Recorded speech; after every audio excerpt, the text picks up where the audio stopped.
So today we're going to be driving through Edinburgh on the, what is this, this is a Thursday, the 18th of August. The Edinburgh Festival, the Edinburgh Fringe Festival is currently running.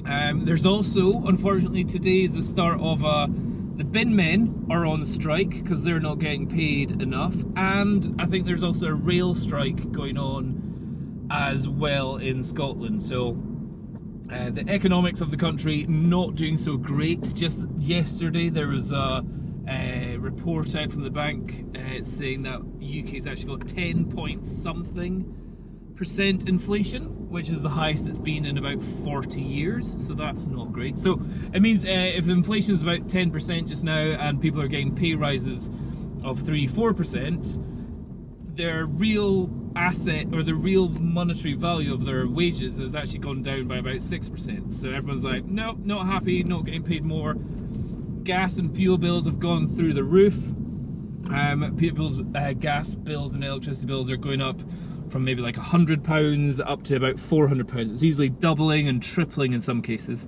The news on the radio yesterday was talking about people that own shops and like the costs just to keep their refrigerators running all the time. For a year, it might cost them about £25,000. And they're saying now the gas companies are trying, or the power companies are trying to get them into a new fixed contract, and it's going up from £25,000 to £75,000 a year for their electric contracts. So that's been quite a shock that's happening in the UK, just because of inflation's high, and the government's now starting to pay up its interest rates. So that means mortgages are going to get a bit of a squeeze as well. So everybody's feeling the pinch.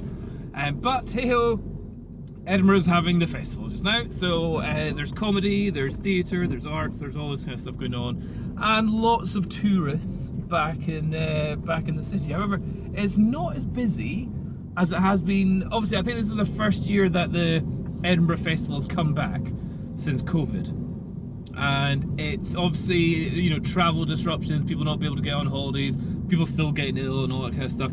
And you can see people off to the left wearing masks still, even out in the open. It's not quite as busy as it has been in other COVID years. So up there you'll see that's the Edinburgh Castle.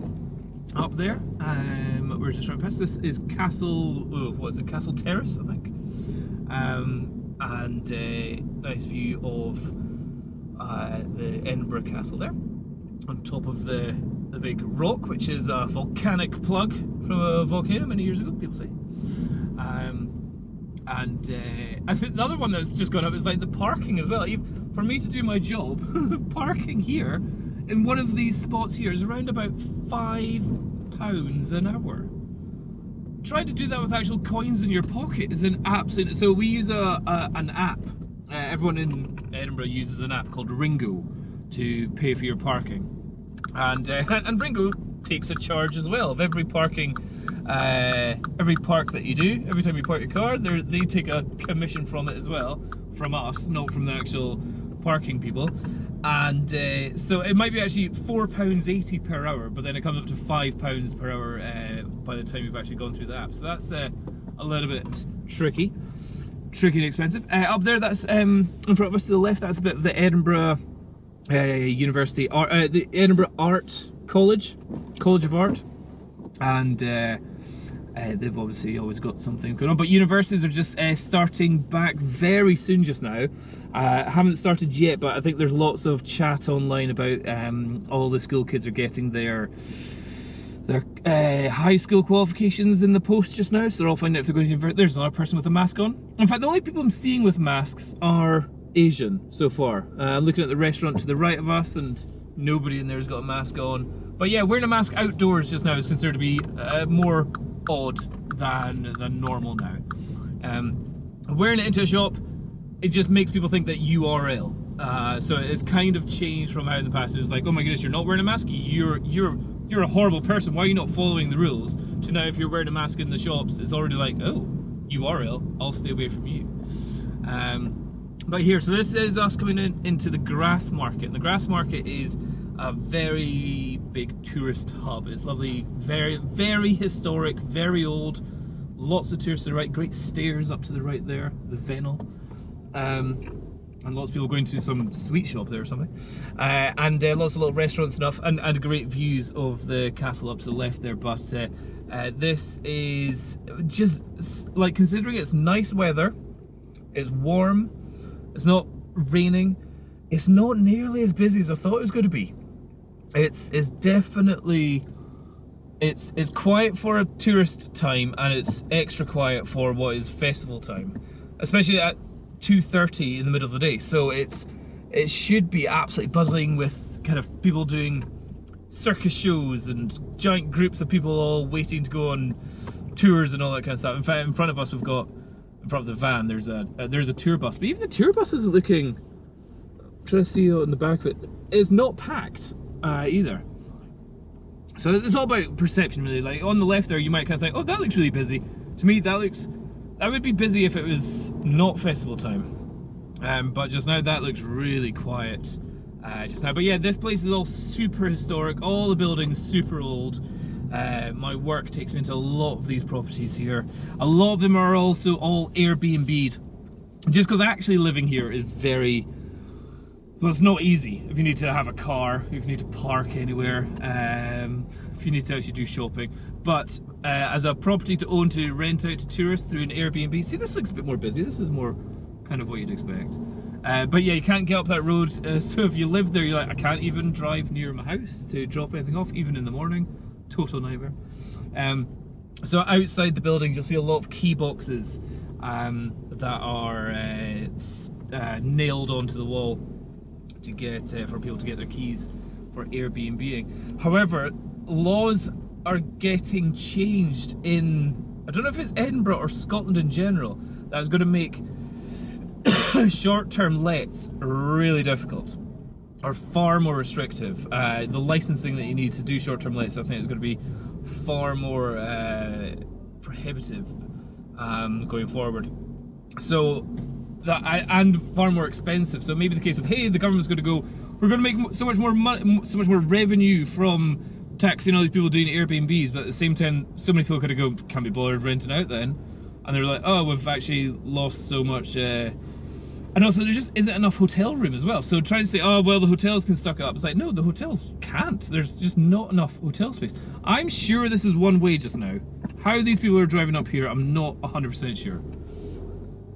This road, for the last good while, has been one way. So maybe they've just finished some, maybe there's some roadworks going on that they've just got rid of. But yeah, this is down into the Canongate and the Cowgate area. Down here again, if you're Edinburgh University student, you might be going to there's some halls around here. In fact, where that van in front of us is coming out of, that's a van there. And yeah, so this is a super tourist area. Lots of people dressed up looking silly. Lots of comedians around. Lots of pubs. Lots of bars, lots of restaurants, all painfully expensive just now. So that's the other thing, just going, like, me and my wife are about to head off to Iceland, and the biggest criticism we've heard from everyone is, oh, Iceland, if you want to get a beer, it's so expensive. Looked at the prices, I'm like, it's not that far off Edinburgh. Like, Edinburgh's about £5 something for a pint of your cheapest crappy beer. So it's not like, oh wow, it's, you know, even these studenty areas. Oh, check that out, nice Bentley and a Porsche GT3 RS on this side, nice. And okay, down here, so down here, what we're coming down to is a very difficult junction. It's an odd little place here, because just down the road where we're going to be going is the Scottish Parliament, where all the very wealthy and well-to-do ministers of the government go. But right on the right here, this Little Ireland, it's called, is like a homeless shelter. And there's some people that are, there's quite a bit of a homeless community around here. And they're usually always just, in fact, there's 3 of them just around the corner there, you can't see from the camera. All hanging out there, smoking their fags, got their booze in their hand. So it's just, this is just kind of, it's really weird. This is Holyrood area, and it's just weirdly becoming Edinburgh University student halls Edinburgh University student sports complexes, but then also mixing in with a lot of homeless community. And it's an odd mix going on here. I don't know how the homeless people here are, how well behaved they are or not. You know, if they're a danger to people. But where I'm going is up here, View Craig Street. Or at least I think it was up this bit. That says View Craig Street. I'm going here. So again, these are somehow number 17 View Craig. Right, I'm off to go do my. Again, trying to find. There's number 7. Right, so I'm close to it. Trying to find a place to park to do your work in Edinburgh is exceptionally difficult. See number 15, 17. So 17 is right in the corner there.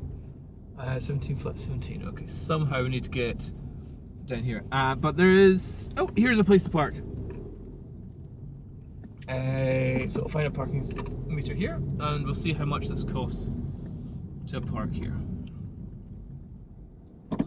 12205. Let's find out what that is on the Ringo. Oh, this one's not too expensive. This is only £3.30 per hour here. Bargain. Whew. Okay, so that's that house shot. 2 floors on that property. 2 bedrooms on the top floor. In fact, you'll see it kind of up to the right there in that white building in front of us. And they think it's going to go for about 190, offers over £190,000. Started chatting away to one of the neighbours, nice lady, but she's saying she's been renting there for 20 years. And she's just saying it's just insane how expensive the properties are, that although she's been renting for 20 years, she could never afford to actually buy the houses there. And all those houses were originally built as affordable housing. Those tenements were for all the people the non-wealthy people, and now only the wealthy can actually afford to buy it. So she's like, it's just kind of been a full circle of try and provide houses for people that can't afford houses, and then make houses, make those houses so expensive that people still can't afford them. Just can't square that circle. Okay, so for this part of the trip, heading back, but we're going to go a different way. So, oh, hold on, I'm not going to go a different way. It says I can't go right here, and the road in front of me says road closed. Okay, so I need to go. I only have one option. I need to go left. Actually trying to be able to drive around Edinburgh is more difficult than a tricky Sudoku. It's driving around Edinburgh is a Rubik's Cube of complexity. But that's fine. We get past some more of the Edinburgh Festival venues. Up here is the Pleasance venue. So this building on the right here, well, right on the right is the gym, the Edinburgh University gym, the Pleasance gym. And then this is the Pleasance venue. So again, it's normally Edinburgh University kind of lecture halls and all that kind of stuff, but now it's used for festivals, comedies and shows and all that kind of stuff going on in there. So that's always quite fun. So you'll see some tourists around here. But again, just trying to park around here, usually a little bit tricky, but surprised. Well, I suppose it's a Thursday. It's not the weekend. It's the middle of the day, but it's a good weather day. I would have imagined it to be more busy. Okay, so we're going to need to take a right here, not kill this cyclist. Okay, not kill these pedestrians down the road. Whew. Not only is it a challenge to get around Edinburgh, it's a challenge to get around Edinburgh and not kill people. But we'll get to see a little bit more of Edinburgh University. So in Edinburgh, there's there's quite a few different universities and colleges and all that stuff. There's Edinburgh University, there's Heriot Watt University, there's Napier University, there's Queen Margaret University, which has now kind of moved a little bit out of Edinburgh. There's Stevenson College, and I can't remember. There's a couple other colleges around Edinburgh as well. So Edinburgh does have a massive student population. Heriot Watt, which is a little bit out of town, and Queen Margaret University, which is a little bit out of town. Even though they're a little bit out of town, the majority of the students will move into town to get a flat. Well, at least certainly that was how it was in the past. You know, to be in where all the actual stuff that's happening, all the events that's happening, all the pubs and clubs and mating going on. So yeah, so Edinburgh just has a massive student population going on, and then during summertime it's all the tourist population. What the lady I was chatting to, actually, the neighbour of the house I was taking photos of, she was saying that the universities have opened up all these university buildings as like student halls, student apartments, to house all their students, as a great way to kind of claw back money that they lost from COVID, to have, and also just have decent properties for the students to live in, I think. But what's great is once the students move out after the end of term time, they just open it up for all the students, for all the tourists. I'll let this guy out. So they're making where am I going to go here? This is an absolute nightmare. I'm going to take a right, because going straight ahead is proving a nightmare. Oh my goodness, absolute chaos there. That guy wasn't going forward, and we've got an ambulance behind us now. This is Nicholson Street. Again, an odd combination of theatres on the left, so like, ooh, la-di-da theatres, but also there's total just alcoholics everywhere here. Yeah, it's just a bit of an odd spot here. I will pull into the bus lane here because there is an ambulance about to take over, and probably go through this red light here. There he goes. Now, Edinburgh is also renowned for all its parking and driving restrictions, so you don't want to stay in any bus lane for too long because you'll probably get a ticket. Now, where I'm going is the complete other side of town. I'm going all the way down to effectively the seaside from here, which is a way in front of us. But trying to figure out how to get there, especially with all the roadworks, is the challenge. So I'm actually going to take a left here, past a interesting building, the Scottish Museum, the Museum of Scotland, I think it is, on the left. We'll see in a second. Free to go in. Great place to take the kids on a Sunday when you can park for free in the morning. And then we need to figure out a way down to there. But again, yeah, look at all these tourists. COVID doesn't seem to be affecting any of these people, apart from their ability to cross the road without looking each way.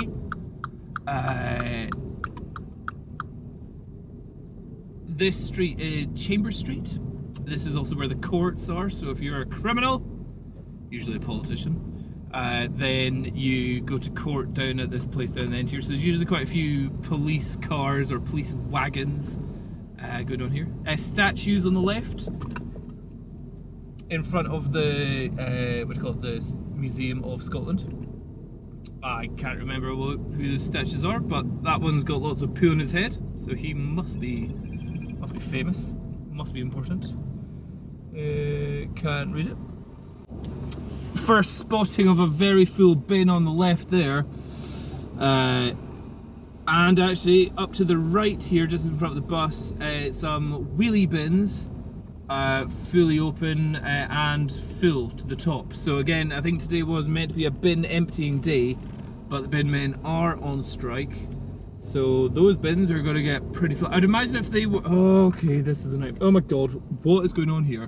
Right, so there's a zebra crossing in front of me, but there's also traffic lights. I think they need to put traffic lights here because although there's a zebra crossing, there's so many people that you would never get through it. So they've put up these temporary traffic lights because you don't need them outside of festival time. And that'll at least help us get through this crowd of people here. Just need to watch the traffic lights. Oh, cyclist to the left of me, make sure I don't run them over. And then that person's coming in, so it seems to be traffic lights only one direction. Very... Don't know, the roads here, the traffic management system changes almost on a daily basis. Okay, there's a guy in a green top right beside me, cycling. I don't want to run him over. But, oh, I can take it right here. I can. Aha! That's what we couldn't do last week. Aha! So last week we had to take a left and do a massive detour, but now we can go down here. So this is George IV Bridge Street, or George IV Bridge, that's what it's called. And again, a place, this is considered very much the city centre. You've got some cafe on the left there where that wifey that wrote Harry Potter did all her stuff.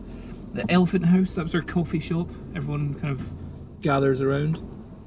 And again, it's quite sad. There's this giant mega building on the right here, which is the National Museum, no, not museum, Library of Scotland. Never been in it. In fact, no, I did try to get in it once, and they're like, "Do you have a card?" I was like, "No." And they're like, "You can't come in." And I'm like, "How do I get a card?" Blah, blah. And I can't remember what they said, but it was not the easiest thing to go into. A bit annoying. Unless they've changed. That was years and years ago, though.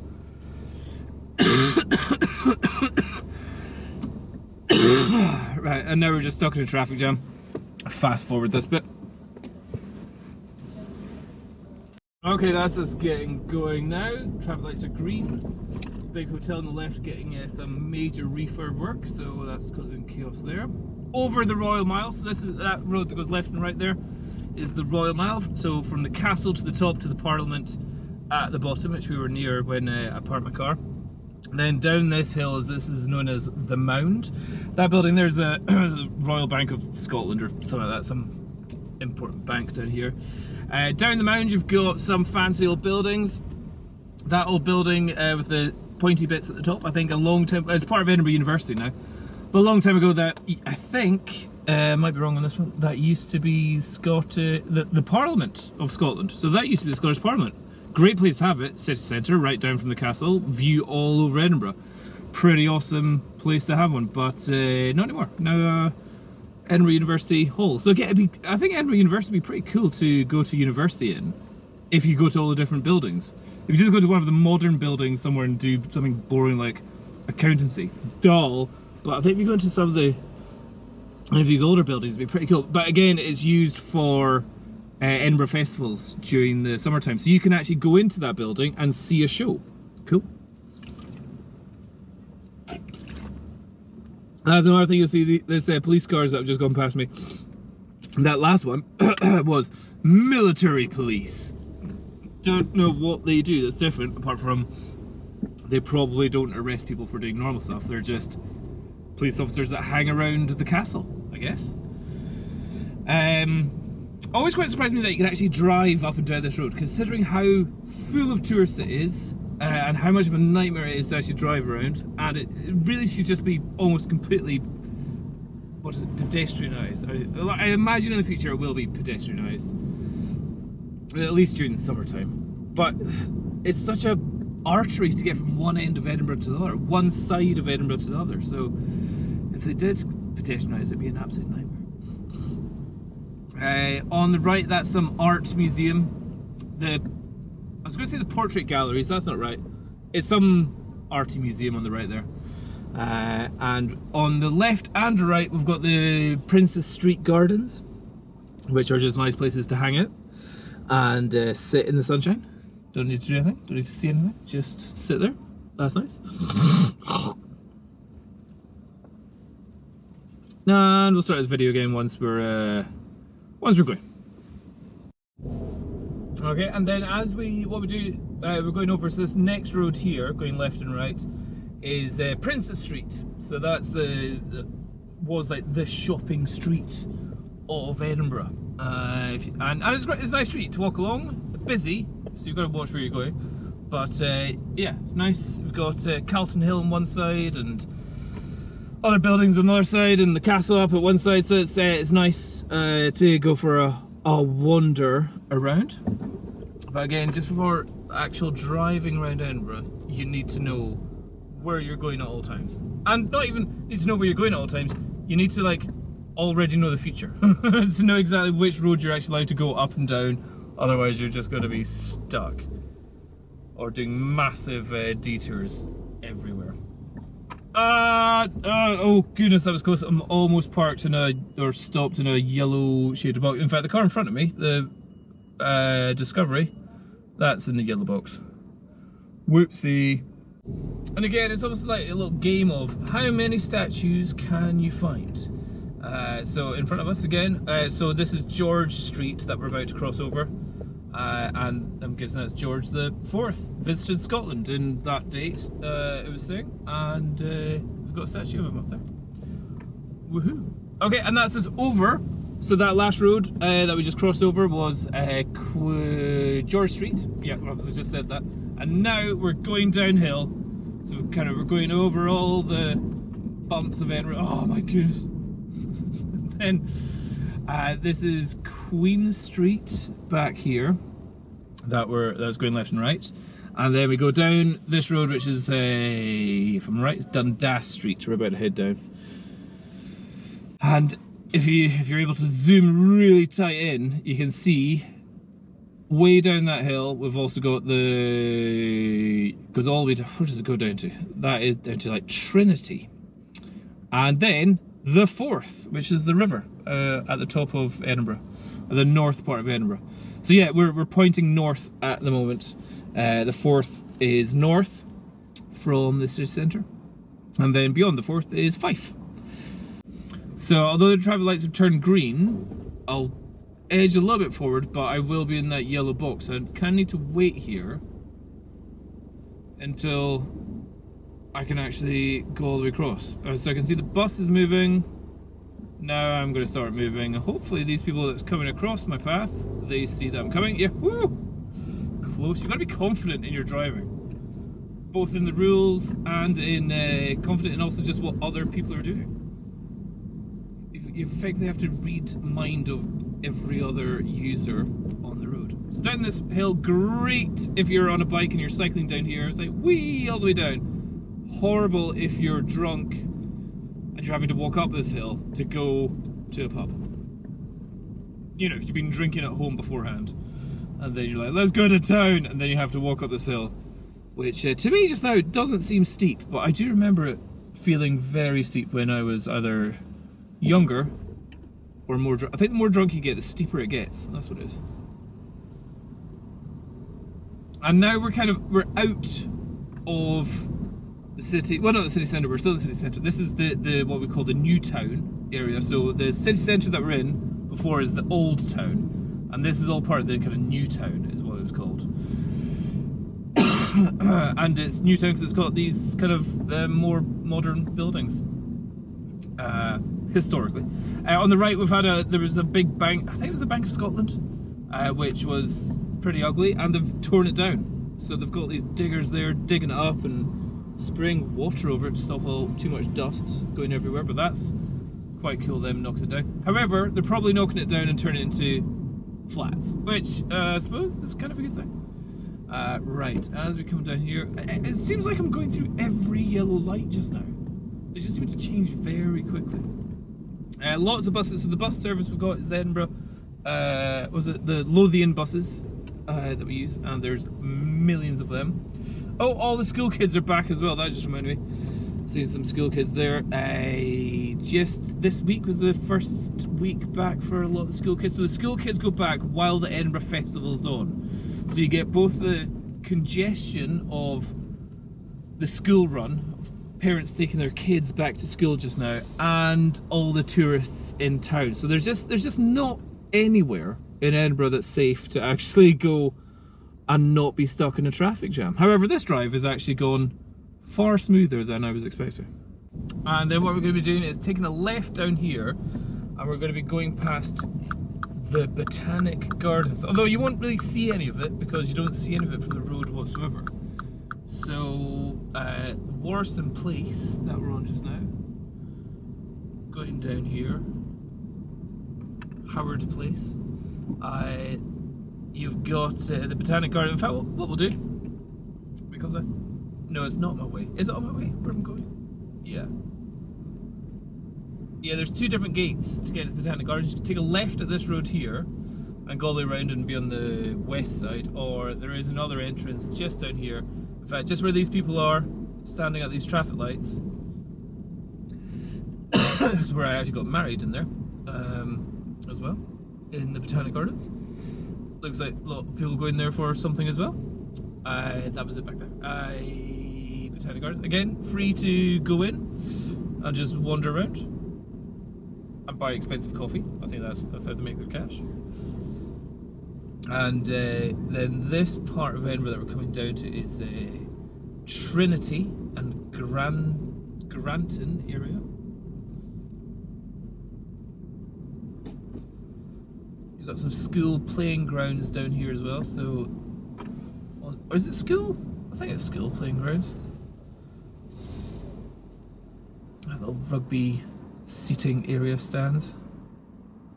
Oh, there we go. More of it.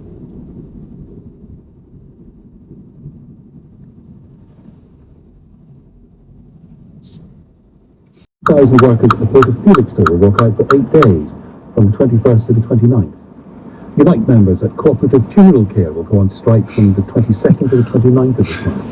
1,500 bin workers will go on strike across 15 Scottish councils, August 22nd to 29th. Unite members at the University of Dundee will take continuous strike action from August the 25th. Bin workers in Newham will go on strike from August the 27th. So, yeah, as I was saying, quite a lot of people going on strike just now. 900 Arriva bus workers will take strike action in Bedfordshire, Buckinghamshire and Hertfordshire. Strike dates to be confirmed. Dock workers in Liverpool, employed by Mersey Docks and Harbour Company, have voted to go on strike, dates to be announced. 180 staff at the exam board, AQA, are on strike and will be again from August the 24th to the 28th. Waste workers in 8 Scottish councils, represented by Unison, will walk out on August 26th to 29th and September the 7th to the 10th. Oh, great. Waste workers, represented by GMB, will be joining strikes this summer, with staff at 16 councils walking out from August 26th to 29th and again from the 7th to the 10th. NUJ members at the Scotsman and other Scottish papers have voted for strike action. That will be on August 26th. We can expect action too at people working at Reach PLC. PCS members at Induja Global Solutions, providing back office functions for disclosure and barring services, have been out since August the 15th. Those are just some of the strike action planned for later this month and into September. So the chances are there are going to be lots of people affected, not just by these transport strikes today, but as we heard, people using ports, people trying to organise funerals, people who want their bins taken away. If you are disrupted by strike action, how do you view Goodness me. There's also about nurses are meant to go on strike, lawyers are meant to go on strike, policemen were going to go on strike. Although policemen aren't allowed to go on strike, but they were going to go, we're not doing a single minute more than what we're contracted to do. And I think the lawyers as well, they were like, we will only do the exact hours that we're asked to do. Once again, one of the most vital rail junctions in the north is pretty deserted, and it's a site that has been replicated in major cities right across the country. There have been skeleton timetables in England, Wales and Scotland. Just 20% of normal services have been running. Some places including Portsmouth, Swansea... So we're coming off Ferry Road here, taking a right to go down to Granton Road. And this is our way down to the seaside. So the place that I'm going to, right in the port area for my next house shoot is... in a place called Heron Place. Anyway, let's hear more about this. On that route was at 10 to 3. And of course it is peak summer now, Eddie, and York Station, it's usually buzzing with tourists, especially today, as it's Ladies' Day at the racecourse. So we're usually seeing fabulously dressed women spilling out of the trains into taxis here at the Rank. But these taxi drivers have told me that that could not be further away from what they've seen today. Just no work, that's all. Just not the people coming. Most people come in cars today from what I've seen. And obviously it's race day. Is this usually absolutely mad for you? It's usually our busiest time of the year. It's impacting us massively. Done about a job an hour today. Yeah, it's absolutely terrible. There'll be queues of people normally, but because of the train strike, it's impacting the whole trade. Race organisers have come up with some alternative arrangements. For example, the car park there is open overnight for people to... Yeah, so this whole kind of inflation and recession and depression and interest rates going up and global economic crisis going on,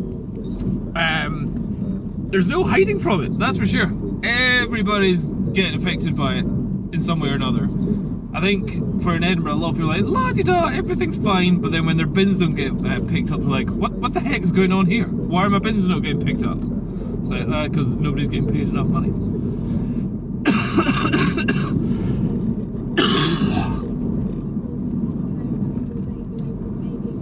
This is always interesting. The amount of caravans down here. Don't know what they're all about. 1, 2, 3, 4.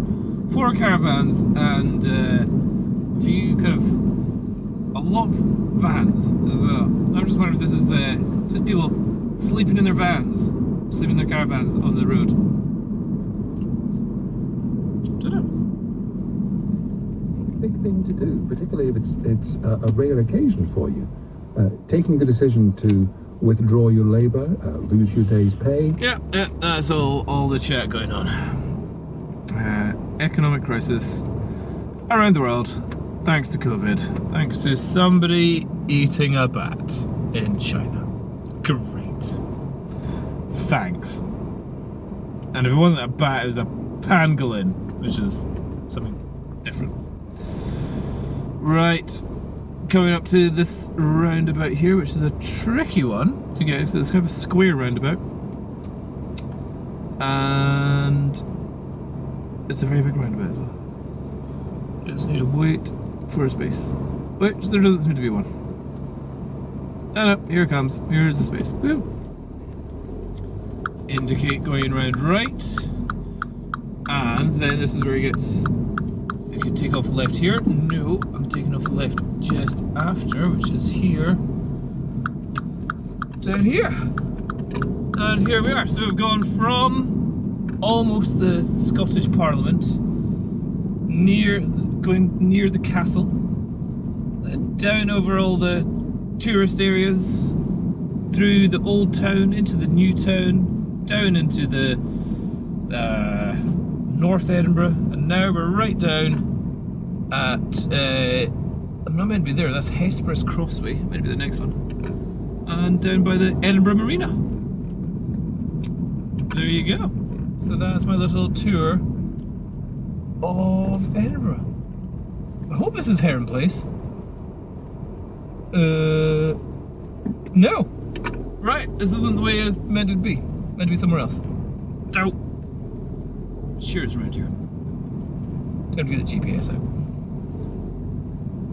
But yeah, they're planning on building a lot more houses around here, that's for sure. Although, you know, like, no, Heron Place, I'm here now. Right, somewhere here. But yeah, with rising sea levels, don't know if this would be the first place I'd want to buy a long-term investment. Right, Heron View, Heron Place.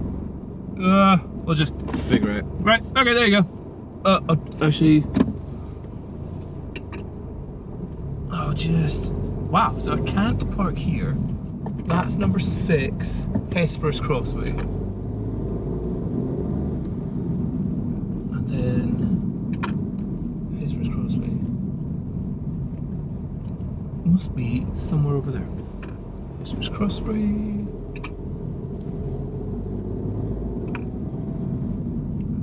Just need to find a door somewhere.